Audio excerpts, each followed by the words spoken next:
despite suffering from ADD, is credited with 10 best-selling novels. His writing game plan, few complex sentences. As an upper Midwest native and a fan of McGuire, he quotes Al in his speeches.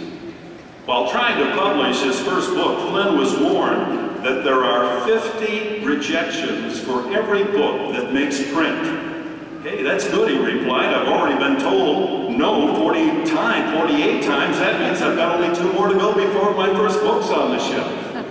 Hard work trumps rejection. He added, given the choice, I'd hire the hard-working, persevering soul over the unmotivated brainiac every time.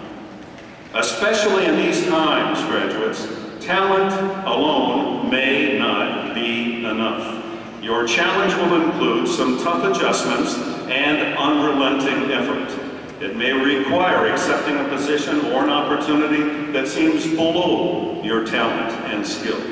If so, a tireless work ethic can push you upward and forward. Brace yourself. Don't get left behind, suffering in any self-pity. Climb the brick wall. One of the most meaningful of McGuire's lessons was his take a right turn philosophy. It was born out of his daily trips from his home in nearby Brookfield into Milwaukee and Marquette. Every day he'd reach an intersection in which a left turn took him into the city, but if he hung a right, he would be out into the beautiful pastoral Wisconsin countryside.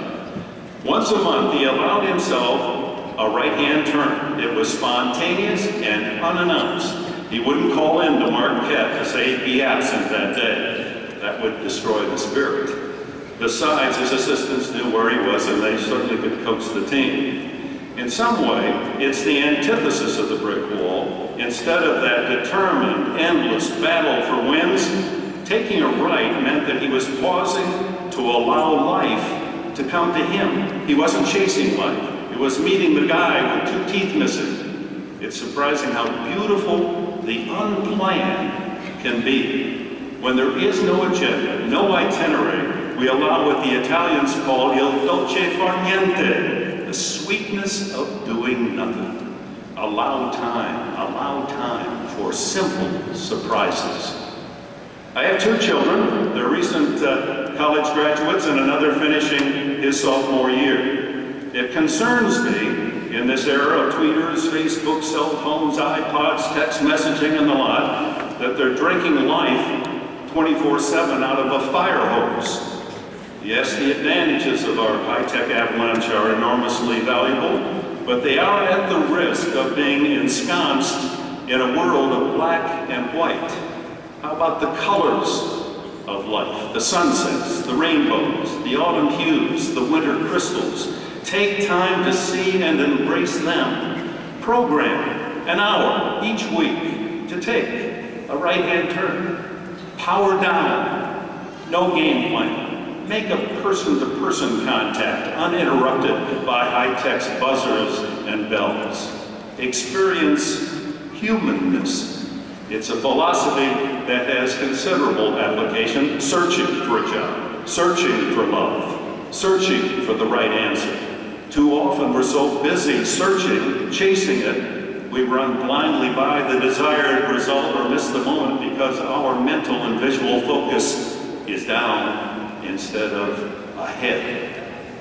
One of the greatest actors of all time, Jack Nicholson, once related to me that he was 32 years old before he finally got his first significant acting part in the movie Easy Rider. He'd all but given up on an acting career, deciding to work on an assistant director, as an assistant director on that film. As casting began, the director asked Jack if he could do the part. Anyone could do the part, he said in that familiar whine. The rest is Oscar-winning history. I asked him for advice for one of my older sons, an actor. Jack said to tell him, everybody gets a chance. Be ready to pounce on your opportunity when your chance surfaces. Sometimes it comes very early, maybe too early, others unkindly, painfully late. But you will get a chance and your years here at Marquette are an insurance policy that will help you take optimum advantage. I'll briefly offer just a handful of other McGuireisms. Coach, here we go. As Al would say, no extra charge. 1, if a guy brings home flowers for no reason, there's a reason. 2, stars in sports or business should get the special treatment. They win for you. 3, no is a good answer. Yes is the desired answer. Maybe will drive you crazy. No is a good answer. Use it. No saves a lot of time. Accept it and move on. And 5, I can't be both your friend and your flatterer. McGuire's mental meanderings did make you think. Well, in my life, there's always a commercial, so here goes. It won't cost you a single penny, but I promise for the rest of your lives, it can bring you unlimited wealth. Now, how's that for a great deal? The message is, thank you. 2 words of empowerment for all who use them. And when written, bring even an added feeling of warmth to the recipient and a bonus power to the sender. Thank you. Say it. Write it with conviction. Why don't we use it more often? It's free. Why not try it out today? To mom, dad, a classmate, a favorite professor. Thank you. One of today's great thoroughbred trainers was for 9 years a Wisconsin high school basketball coach, Dwayne Lucas. He lists 12 tenets for the care of the racehorse. It's posted on the wall of all of his stables. 7th on the list, the power of kindness. If it works for equines, shouldn't it even be more effective with we humans? Needless to say, Lucas had a high regard for Al. Kindness. Thank you.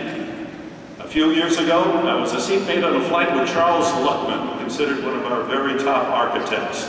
Luckman shared a story of his youth in Kansas City as a downtown newsboy. He was on one corner of this 4-corner intersection selling the same newspaper as 3 men on the other 3 corners. And every day a woman would pass, one man on that side, cross the street, pass that man, cross the street again, and buy the newspaper from him. Luckman, 12 years of age at the time, steeled his courage one day and said, "Pardon me, ma'am, why is it that you don't save yourself a walk, buy the paper from that guy or this person over here?" And her answer was simply, "Because, young man, you're the only one who says thank you." A few years ago, I was on the dais for a major banquet with MC Larry King, Yogi Berra, and Wisconsin's own Tony Kubek. As the evening droned on, Kubek turned to Berra and asked, "Yogi, what time is it?" Yogi, in his inimitable style, answered, "You mean now?" Well, here we are. Now is the time for you. Hearty congratulations. You got the paper. Today, each of you is a winner and a chance to be somebody. Now, will you answer the challenge of the brick wall? And will you be wise enough to take that right-hand turn? Everyone gets a chance. And don't be afraid to take or give no for an answer. Thank you. Thank you, Al. Thank you, Marquette. Thank you, class of 2009.